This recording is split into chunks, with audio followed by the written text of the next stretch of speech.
just the things that I enjoyed in life. You know, it's just they're not going to enjoy the same way. They don't, without experience, and I'm not doing it now. It's tough, isn't it? It's hard.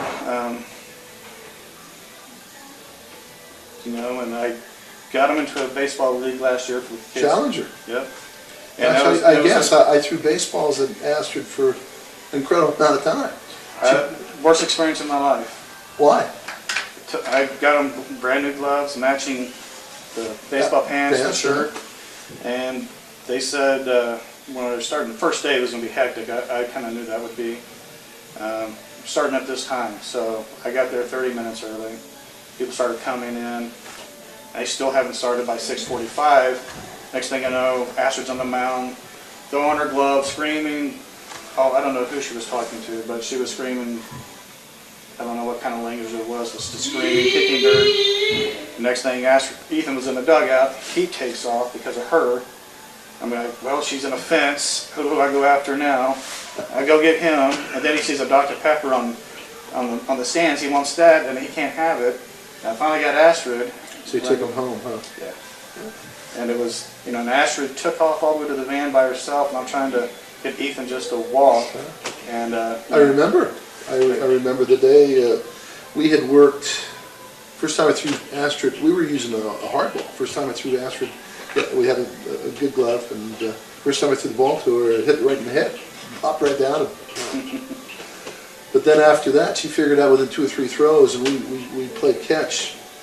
100 throws, 200 throws, every day. She wanted it. We had also gone to a park and watched other girls play baseball and softball, and she wanted to do it. So when it came to the Challenger League, their structure wasn't the way it should have been structured.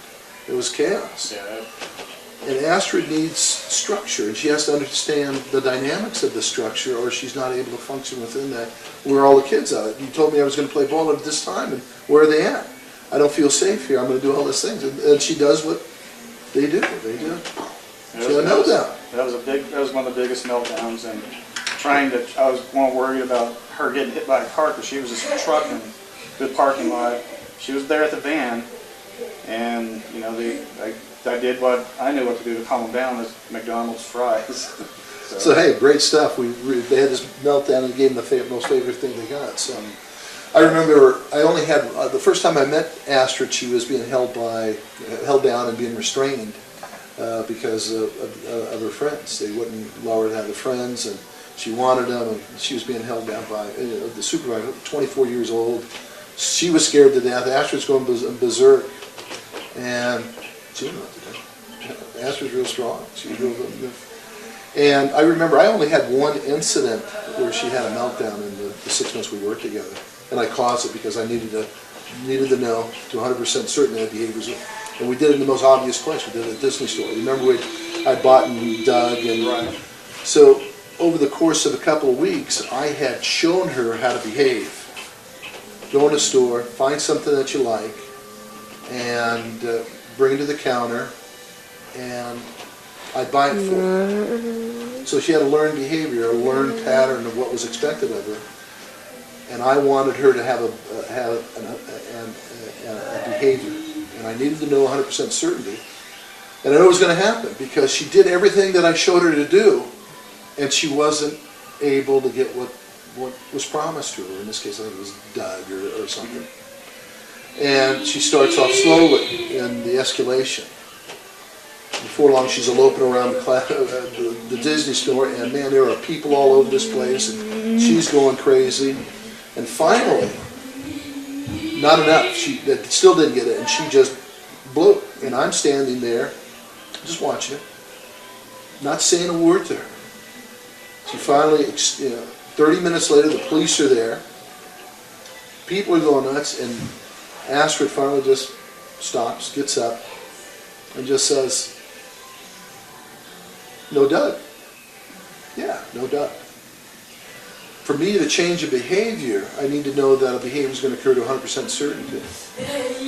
And then I don't reward a behavior regardless of what it is. So if I have an expectation that you're going to do something and hit me in the face, Okay, you hit me in the face, I've stopped that behavior, but you're still going to have to do what's expected of you. Just because you hit me or you do this or you screw me up, that's the behavior that they learned when they were 4 years old. That is now ingrained in them. And so if they're doing it at 15 in classrooms, and we're reinforcing it by giving him a time out into a room where he wants to be anyway. This kid that I worked with, 16, folks didn't want him, the same kid, the bedwetting kid.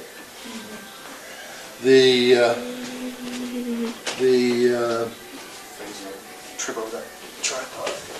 Well, if so, with the cameras insured, so we're good there. He'll be okay, he sees it.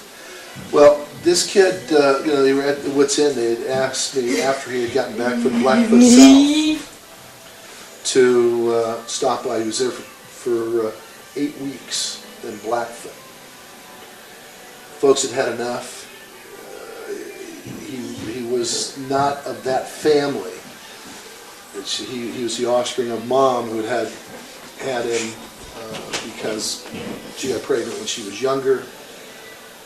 Married this new guy and had a family, and then there's this kid.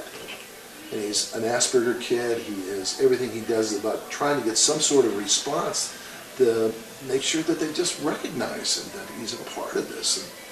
And it's not succeeding, so he's developed horrible behaviors. So they send him to Blackfoot South, and Blackfoot South has him for 8 weeks, and then sends him home. He says, hey, can't do anything about it. And so I asked him, I said, what was it like up there? He said, it was pretty good.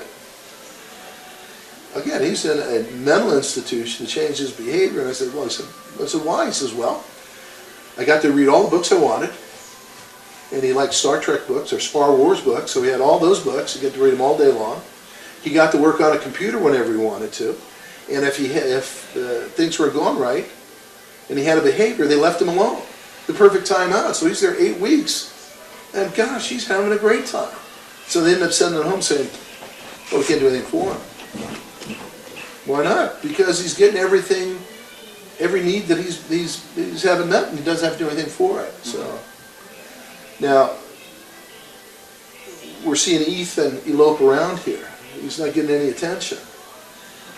And he's going to keep doing it. He's going to come out there because he needs you to look at him or acknowledge him, because that's what he does at your house. And you say something to him, you say, Ethan, what's wrong with this or that? And he has learned that that's how he gets attention. What we have to do is fade that so that we don't reinforce it until he does something that maybe he comes up and he says, Dad, or he looks you in the face. So those are the type of things that we look to do with, so that he can build on those type of things. So I guess the point of this is that you aren't alone. There's an awful lot of great people out there, and there's an awful lot of great programs, but they're all disjointed. There's all sorts of money flowing around disjointed, this and that and this and that. So we can do some good stuff, and we're going to do some good stuff. And you've done an outstanding job with Astrid. We're just going to make sure that we can do some things that make it easier for you and her. And I think that's what we're going to I think we're going to see tomorrow with going back to school since this is spring break. Spring break. So what are we doing? We're satiating her upstairs so that she knows it's not going to be too stressful. We want to make sure that she eats good. The setting events for her to go to school tomorrow is that she's going to have to sleep well. She's going to have fed well. She's been doing things that are very stimulating to her. Those are good stuff. The setting events that aren't good is that you don't sleep and you fought and you don't give Astrid her friends to take with her, because gosh, she's not what a 13-year-old would do. Well, all she doesn't need them on her desk. She just needs to know that they're in the same room or school. I've kind of figured that out. Yeah, it's I mean, because we've started out when the kids were young. I think it was a grandmother's war buying Beanie Babies, and next thing you know, we have 300, and she's always used to having all those out. So found to break it down to 50, break it down to 25. And we broke them down to almost 0, to where she has bigger friends now, and she knows she can't put those in a backpack. So she finds out everything small that's not necessarily important to me. It can be a part of a toy. She puts it in her backpack. She's telling you something every day that she needs something. And by denying her that need, all you do is cause her more stress. She loves you, and she wants to be fair with you, but she tells you every day, I need this. And what we want to do is allow her to have it until she's satiated, knowing that she's safe, so that that transition to go into that stressful thing is okay. You care whether she has 15 or 50 in there. If she needed 300, now she only needs 50, and eventually she'll only need, that's okay. But what happens is that it becomes such a turmoil that it's worth her fighting for it. I remember coming over to your house, and you had a huge explosion, and she ended up getting it anyway. It wasn't you were just doing what everybody told you at school to do. Oh, can't let her have that. Oh, baloney. That's. And the things at the school, when she would bring the toys out, that became the issue. But from what I understand, she keeps them in a backpack, and the backpack's over there. So she can see it. She knows her friend's there. And that's what you were saying about touching some kids. It's that they need to know. So they're in a stressful situation. I have them on their desk. But we can fake that over time. If they need something to touch, know that it's going to be okay, and let them touch it. I can't get a kid in an environment to learn if he's so afraid that he can't function. And his reaction is to escape, to throw a tantrum so he can find the thing again that he wants. Okay, why don't we just allow them to have that safety? And if they need to touch it every minute, that's okay, because eventually it'll be every 15 minutes. And then it's every 30 or every week or whatever it is. But they know that it's there. As they release the stresses in their life, when they're in that environment, what does it matter what it is? A piece of paper and a pen. Well, we don't want him to draw. Why not? Well, he's not paying attention. He's not going to pay attention anyway. He's going to fight with you.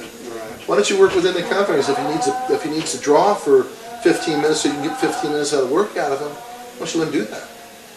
We'll do whatever he needs to do in that 15 minutes and let him draw, because eventually we can get that down to, he only has to draw for 5 minutes. And he works for 40. Yeah, I had my plan after losing my job, worked at the stereo shop for 9.5 years. Well, I'm going to be a stay-at-home dad and be more a part of the kids' lives, and it hasn't happened. It's just more turmoil. It's just stress. And they probably feel it and see it from me. First of all, they're seeing you because they aren't used to seeing you every day at this time. Mm-hmm. So that's dramatic. But the one thing that they do know is that you love them. Yeah. I've been in households where parents were at the end, well, get rid of the kid, get him out of here. They don't feel that. They feel safe. They have turmoils, though. They're transitioning. You want to please everybody. You want to please the teachers. You want to please the IBI guy. You want to please health and welfare. And you don't have to please anybody with these kids. That's the only thing. So if they say, hey, gosh, I don't want you to send those babies, then just tell them what you should. Just because you don't think they need them doesn't mean that they don't need them, and we're going to keep them in there, and they need to talk to somebody.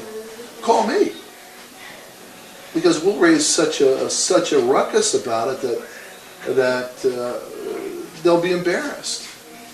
And the point is that simple things make such a difference in how these kids are able to do the things that they do. And the first thing we want to do is say, no, I don't want you to feel safe. I want you to be stressed. I want you to put yourself in an environment that makes absolutely no sense. I want you to develop behaviors that are, if I'm in a situation where I know I'm going to get in trouble, guess what I want to do? I want to get the heck out of there. If I'm going to be in a fight someplace, I want to get out of that fight. Well, it's no different for these kids. They're in an environment that they don't feel comfortable. It's stressing them. I want to get the heck out of here, and the only way I'm going to do it is if I hit you, kick you, throw you on the ground, scream, do it. That's just common sense, you would think. But the first thing we do is reward them. Okay, please don't do it anymore. Here's your hamburger and Coke, because... Right, and I thought I was doing the right thing by keeping them happy.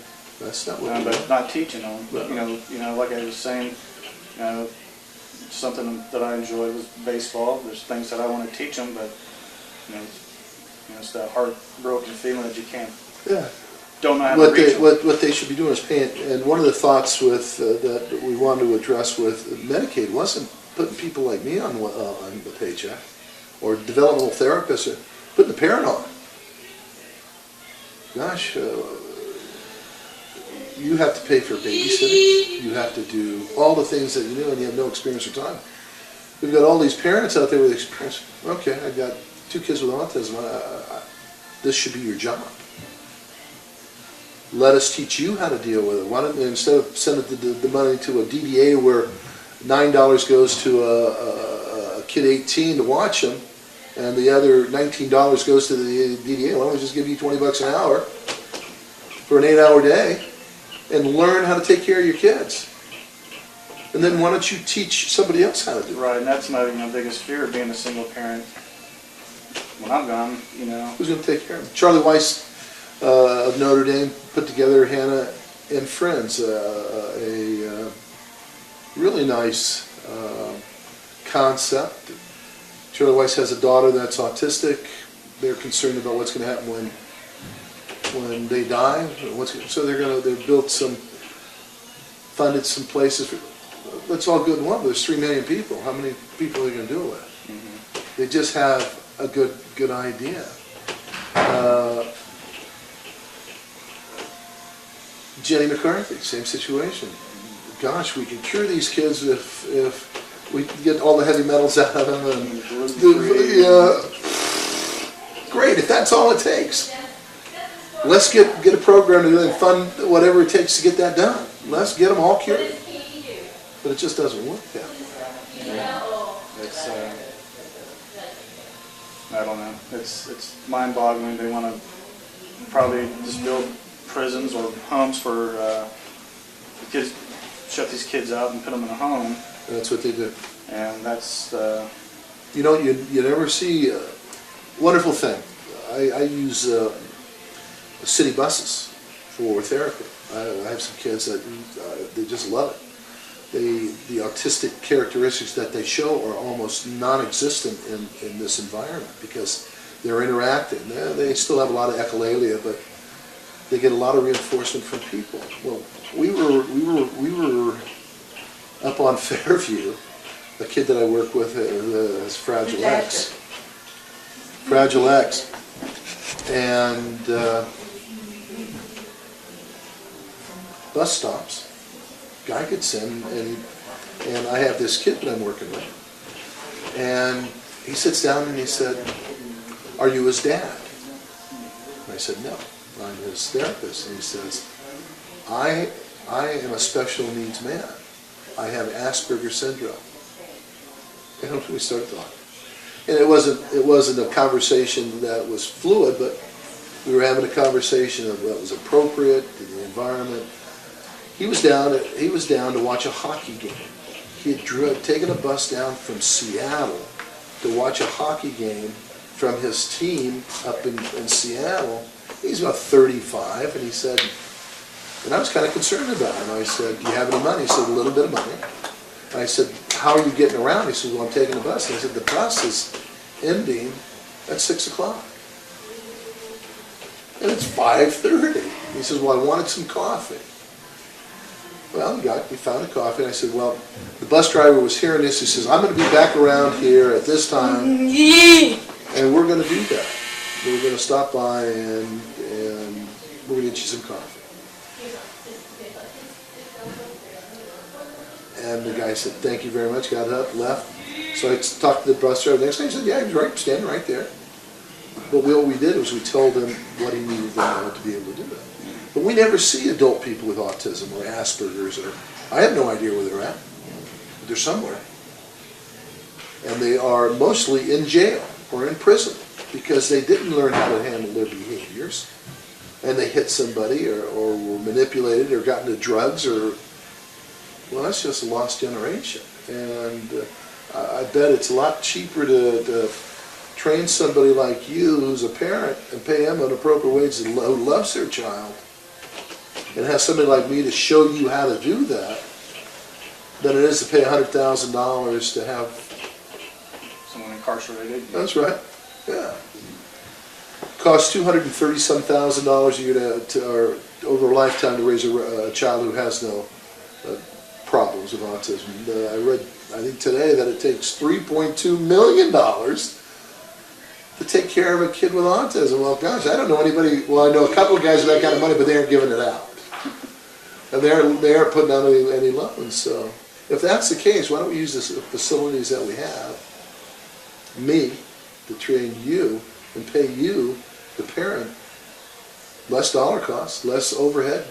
The problem with it is that the government uses a ABA and discrete trial to see progress in change in behaviors, and the assessment process is so laborious, and it's intended to keep people out, not to encourage it. Now, if a doctor says, "Hey, your child's autistic," then you're autistic, and you might have whatever the spectrum of that disability is, or the severity of it is. You'll learn over time, but you can't wait until it's 14 to start getting some services for that. So, lots of good things. So, is there anything you're concerned about right now that we're going to be addressing, or? Not at the moment. There'll be something. Right now. Well, it's been fun. I think I've got a lot of things in my head, but I can't come up with one. So. Well, that's all right.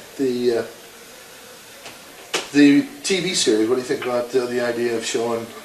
If they can, if Ethan and Astrid are going to be shown the light of every other family that has children in autism that could help them, and they can help the next person, they can help the next person, I think Ethan and Astrid and myself would be proud to Be a part of that.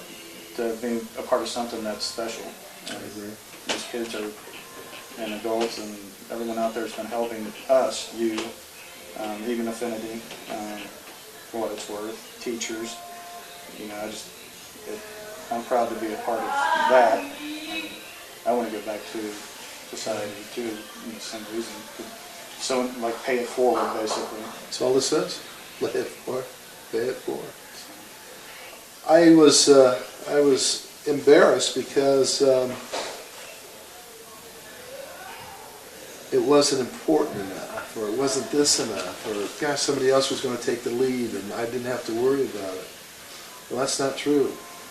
The only person who can make a difference is me. Saying, gosh, I have an obligation. I love Astrid, and I'm going to leave her because I can't have somebody pay me. Well, okay, I can do something about that. I can do what I can. I can make other arrangements. I can do this and that. And I can reach out to my friends and we can do this and that. But unless somebody says, gosh, enough's enough, we need to get this thing together, then nothing's going to happen. So.